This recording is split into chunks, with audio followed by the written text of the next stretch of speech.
Kamal Kishore commando जी, सबसे पहले तो आपका पूर्वा टाइम्स में बहुत बहुत स्वागत है।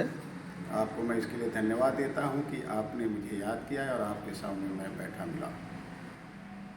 आप इसके पहले सांसद रह चुके हैं और बांसगांव लोकसभा से कांग्रेस के सशक्त भावी उम्मीदवार होने जा रहे हैं, प्रत्याशी हैं। जनता के बीच में आप जनसंपर्क शुरू कर दिए हैं। ऐसे में जनता के बीच में जा रहे हैं तो क्या आपको लग रहा है? मुझे तो जब मैं 2099 में चुनाव लड़ा था वो पूरी सीन और पूरी तस्वीर याद आ रही है, जबकि 2019 में मुझे चुनाव जीत के पार्लियामेंट में पहुंचना चाहिए था बांसगांव से। दुर्भाग्यवश नहीं हो पाया, जो भी स्थिति परिस्थिति रही हो। लेकिन इस बार यहाँ की जनता ये तय कर रही है कि कमांडो कमल किशोर को as a Congress candidate Bansgaon से चुनाव लड़ा के चुनाव जिता के भेजना तय है। जाति समीकरण देखा जाए तो कहीं न कहीं जो जाति समीकरण है वह जो है आड़े हाथ आ रहा है। पार्टी के कई सशक्त और भी दावेदार हैं और भी नाम चर्चा में चल रहे हैं। ऐसे में क्या लग रहा है आपको? यहाँ जाति समीकरण का मुझे समझता हूँ कोई बहुत बड़ा प्रभाव नहीं पड़ेगा। कभी कभी जाति समीकरण से हटकर लोग पार्लियामेंट कॉन्स्टिट्यूंसी में वोट करते हैं, और ये देश का चुनाव है, देश में बदलाव होने की कगार पर है।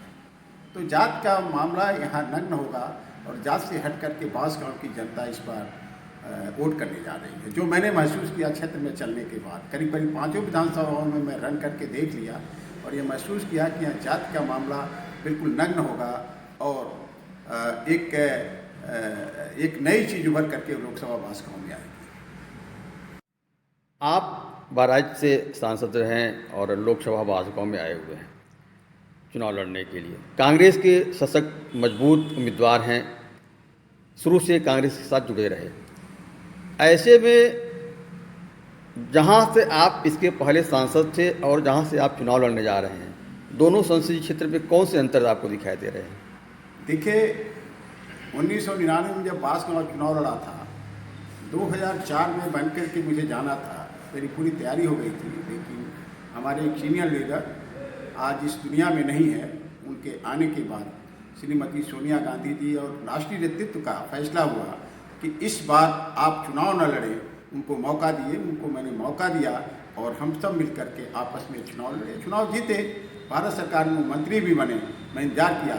2009 में फिर ये मामला आया कि 2009 में मुझे श्रीमती सोनिया गांधी जी ने, राष्ट्रीय नेतृत्व ने, अपना कांग्रेस पार्टी का नेतृत्व ने मुझे बहराइच भेजा और बहराइच में जा कर के 9 से लेकर 14 तक मैंने जो काम किया है, कभी उसकी समीक्षा करिए और अपेक्षा की बांसगांव से तो आप अंदाज लगा लेंगे कि वाकई में वहाँ जाने के बाद और यहाँ वापस आने के बाद किस तरह की चीज़ें सामने आप लोगों की आएंगी। यहाँ की जनता जब मुझे मौका देगी एक बार तो उन्हें पता लग जाएगा। कमांडो जी, कहीं ना कहीं देखा जाए तो कार्यकर्ता पार्टी के रीढ़ होते हैं और यूथ जो है बूथ संभालता है। ऐसे में आप कहाँ खड़े हैं? आपके यूथ कहाँ खड़े हैं? आपके कार्यकर्ता कहाँ खड़े हैं? देखिए, मेरे कार्यकर्ता भी नज़र लगाए बैठे हुए हैं, वो समय का इंतजार कर रहे हैं। जिस दिन घोषणा हो जाएगी, सारे कार्यकर्ता एक होकर के काम करना शुरू कर देंगे।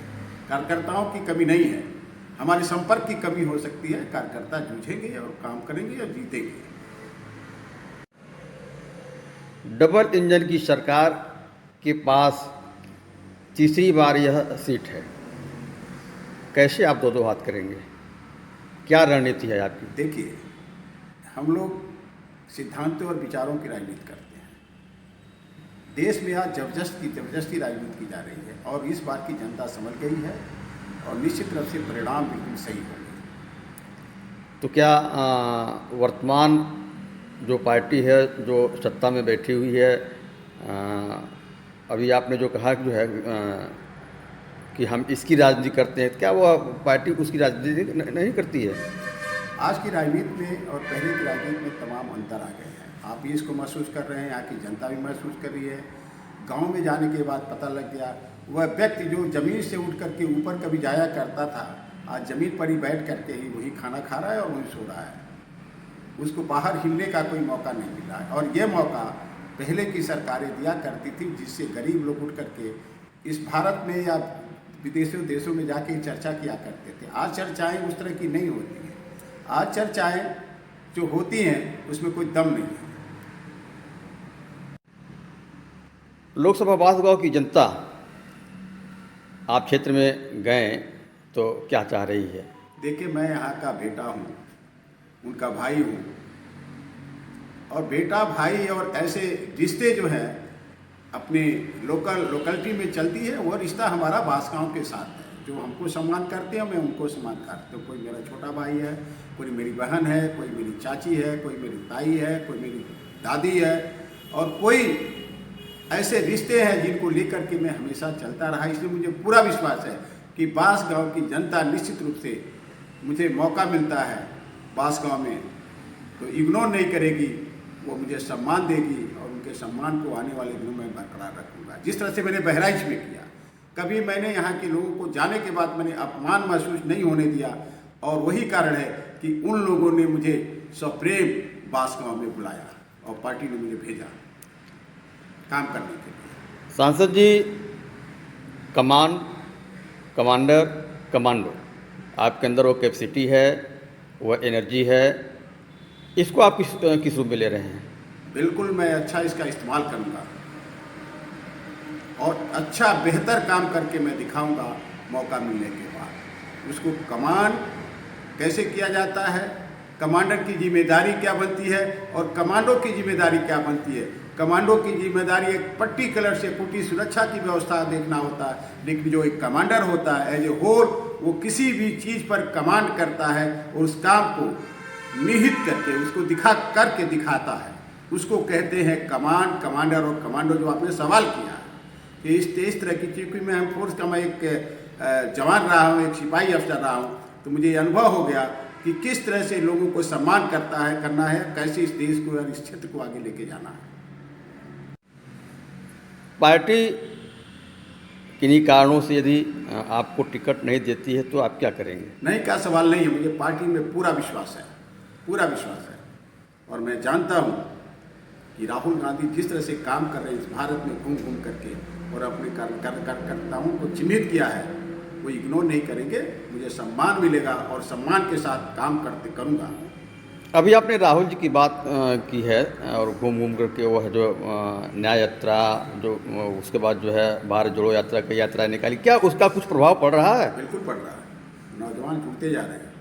ये समय आने वाला है कि जब इसका कोई जवाब नहीं होगा इस भारत में। चलते चलते एक अंतिम सवाल, चूँकि बांसगांव लोकसभा से आप चुनाव लड़ने जा रहे हैं, भावी प्रत्याशी हैं कांग्रेस के, और सपा और कांग्रेस का गठबंधन हुआ है, तो कितना फ़ायदा आपको मिलेगा? ठीक रहेगा, बहुत अच्छा। हमारा कोऑर्डिनेशन अच्छा बनेगा तो एक नई चीज़ निखर करके सामने आएगी जो भविष्य में सबके लिए फ़ायदेमंद काम करेगी। कुछ स्थानीय मुद्दे भी आपको दिखाई दिए होंगे बांसगांव में, वो कौन से मुद्दे हैं? तमाम सारी सड़कें हैं, तमाम ऐसे मुद्दे हैं, तमाम स्पोर्ट्स की जगह हैं जिसको इन्होंने फुलअप नहीं कर पाया।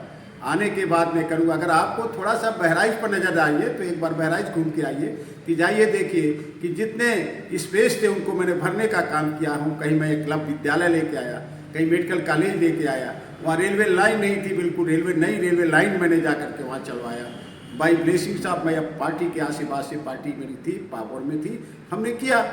इंजीनियरिंग कॉलेज, वहाँ एक सबसे बड़ा काम किया मैंने, आप उसे महसूस नहीं कर सकते हैं। कल कारखाना जिसको स्टील का कारखाना वहाँ बनाया गया है छोटे से डिस्ट्रिक्ट में। आप जाइए, एक बार विजिट करिए, आप महसूस करेंगे कि नेपाल के बॉर्डर पर एक क्लब विद्यालय किस तरह से रन कर रहा है। तमाम छोटी छोटी चीज़ें और बड़ी चीज़ों को मैं लेकर आया, वहाँ मैंने सीखा है, और फिर मैं यहाँ बांसगांव में मौका मिलेगा तो उसे मैं करके दिखाऊंगा।